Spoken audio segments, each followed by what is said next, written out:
मन रहीम असांजी सिंध में हिकिड़ो इहो तव्हां ॾिठो हूंदो त दोदो सूमर जो तमामु हिकिड़ो पुराणो किस्सो आहे जेको दोदो सूमर खे बहादुरी जे करे तमामु घणो यादि कयो वञे थो ऐं सिंध जे हर माण्हू इहो ई चवंदो आहे त मतिलबु उन जे लाइ काफ़ी सारी शाइरियूं बि मशहूरु आहिनि। जीअं हिकिड़ी शाइरी त दोदा तुंहिंजो साथ वेंदो पर माण्हुनि जो विसार न वेंदो। त दोदे जी बहादुरी जा किस्सा ऐं इहे सभु शयूं ॿुधो था। इहो किस्सो असल छा आहे? इहो किस्सो ईअं आहे त जॾहिं भूंगर इन्हनि जो वालिद साहिबु हो, उनजे इंतकाल खां पोइ या उनजी वफ़ात थी वञण खां पोइ जेका रियासत हुई इन्हनि जी सूमरनि जी, त उन्हनि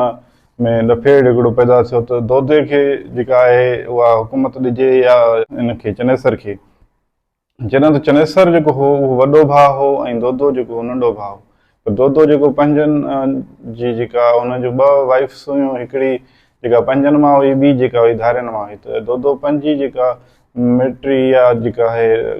पंहिंजे जेके ख़ानदानी जेका माई हुई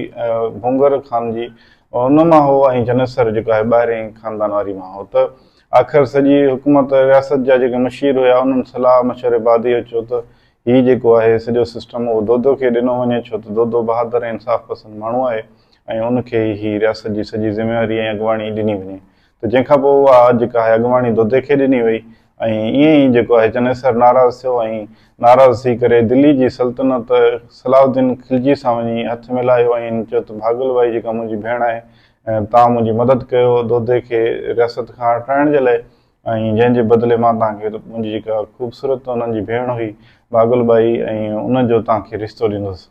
त हू जेको आहे सलाउद्दीन खिलजी उहो लालच में अची वियो ऐं भागल बाई जे चकर जे करे हुन जेको आहे चनेसर जी ॻाल्हि खे मञींदे ऐं हुन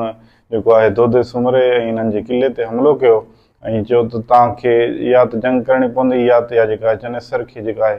सल्तनत ॾियो ऐं ॿियो जेको आहे भागल बाई जो जेका आहे उहा असांजे हवाले कयो। त दोदो सूमरो सिंधी रवायतुनि ऐं इन्हनि शयुनि खे जेके ॿई शयूं मुश्किल हुयूं जेके हवाले करणु, हिकु त रियासत, ॿियो वरी जेका संदन भेण हुई उहा हवाले करणु तमामु घणो मुश्किल हुयो। त दोदे सूमरे उन्हनि खां जेको आहे इनकार कयो त दोदे सूमरे चयो त इहे ॿई शयूं नथा ॾेई सघूं, हा असां जंग करे सघूं था। पर नस्बत जेको आहे सलाउद्दीन खिलजी जेको आहे उनजे काफ़िले जे, त दोदे सूमरे वारनि जो काफ़िलो तमामु घटि हुयो ऐं नंढो हुयो, पर उन्हनि जंग जो ऐलान कयो त असां जंग कंदासीं, बाक़ी ईअं तव्हांखे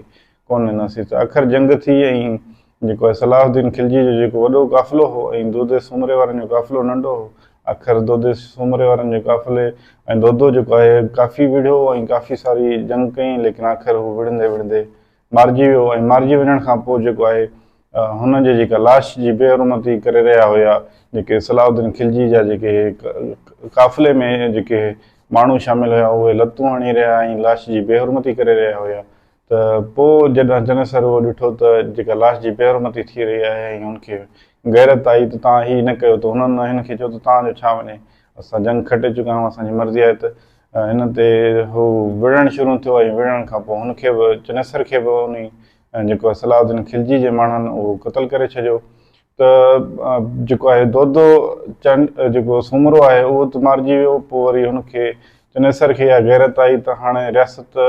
ऐं जेको आहे रियासत अंदरि जेको भाउ जी बेहरमती खे पई थी वञे, त हुन चयो त तव्हां हिन जी बेहरमती न कयो, त उन्हनि जेको आहे चनेसर खे बि मारे छॾियो ऐं रियासत बि वई ऐं जेका भेण हुई उन्हनि जेका आहे उनजो हू रिश्तो लालच ॾेई आयो। त इंसानु जेको आहे लालच ऐं इहे शयूं जेको आहिनि घर जा मसइला जॾहिं ॿियनि सां कंदो आहे त पोइ नुक़सानु इहो ई थींदो आहे जीअं चनेसर जो थियो आहे। त दोदो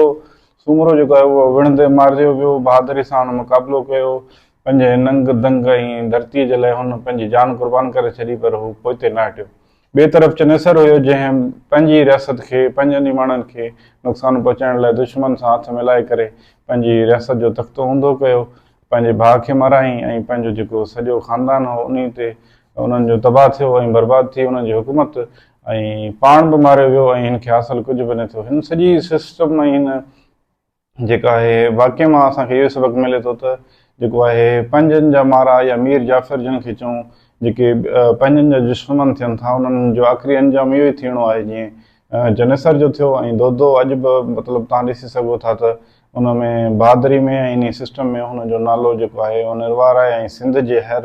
शहर खां वठी हर माण्हू हुनखे बहादुरी जे तौर ते सुञाणे थो। अॼु बि माण्हू जेको आहे पंहिंजे पुटनि या इन्हनि जा नाला जेके आहिनि दोदो रखणु पसंदि कनि था ऐं बहादुरी जे करे हुनजा किसा सदनि हज़ारनि सालनि खां जेको आहे ॻाया था वञनि। ऐं जेको आहे चनेसर खे जेको आहे हमेशह मीर जाफ़र जो किरदारु ऐं रियासत बि वई,